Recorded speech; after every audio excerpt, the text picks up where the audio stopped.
What do people mean when they talk about global knowledge? My global philosophy is one that is still evolving. To be honest, I never really thought about how I could teach globalism until this class. I've taught world history, U.S. history, and had diverse classrooms before, but I usually just teach the material the best way I know how to, not taking into account the actual word globalism. As I look back, I think I have done a pretty good job of reaching the needs of most of my students. But moving forward, the following commentary will cover things I would like to take into account when dealing with the actual idea of globalism. To begin, I first want to give my understanding of what the term global knowledge means. To me, global knowledge means understanding yourself in terms of the rest of the world and how all humans impact one another. I really have taken a liking to Hanvey's idea of what exactly globalism stands for. As we have read, Hanvey states there are 5 dimensions of global perspective, each one having a variety of challenges that must be met in order for a person to be truly globalized.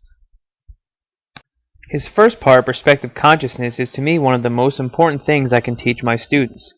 That is, I want my students to learn that their opinion is not the same as everybody else's, and that each person's perspective are a culmination of where and how they were raised. A lot of time adolescent students have a hard time realizing that the way they view things are not always the right way, and even if it is right, it may not work in another person's situation. For example, if I'm talking about gun use in my classroom, 2 different views could come up. Student A, who is bused from the worst streets of Raleigh, thinks that guns are a necessity and that every home should have one. Student B feels that guns are dangerous and households that with them are at high risk for accidental shootings. What some students may fail to realize is that student A family has been robbed at gunpoint 3 times and that they live in fear every night that it may happen again. They bought a gun for protection. Student A lives in a gated community whose parents have the best possible security system on the market. Their family has no use for a gun. As a teacher, without calling out anybody, I feel that it is my job to introduce some of these possible scenarios before the actual conversation takes place. This gets the students thinking and gives them some time to kind of figure out what their different sides of the argument could be moving forward. A follow-up to this discussion could be showing students that these are just differences in one classroom alone, encouraging them to think about all the differences in the world and how these different viewpoints impact the way we live our daily lives. But global knowledge is more than just getting students to understand that their ideas are one of many. It also means educating your students about what different practices are around the world, both socially and religiously. It means getting your students to understand that their actions, in a sense, affect a large number of people, both locally and globally. When teaching about globalism, I think the most important thing to realize is that every child brings something different to the classroom. Before we even take into account that people learn in different ways, I feel it is important to get an understanding about where our students come from. As a teacher at a predominantly white school, I think it's even more important to understand where the minority students come from because they may feel that they are a complete outcast compared to everybody else. If you teach in an all African American school, for example, and the majority of students happen to be from lower class families, the students have a lot in common with one another, sharing some of the same experiences.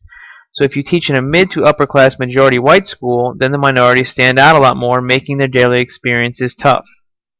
For any teacher, novice or expert, this can be a hard task to achieve.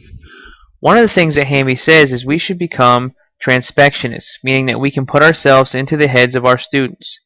The movie Freedom Writers always comes to mind when I think about this concept.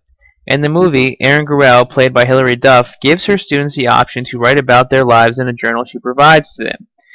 After reading the journals, Miss Gruelle learns all kinds of things that her students have been through, all the way from child abuse to being shot at and even witnessing murders. This being a true story, it makes you think about the different things you can do to reach out to your students and have them open up to you. By doing so, you can put yourself in a situation where you can think like them when developing lesson plans and when interacting with them during an activity.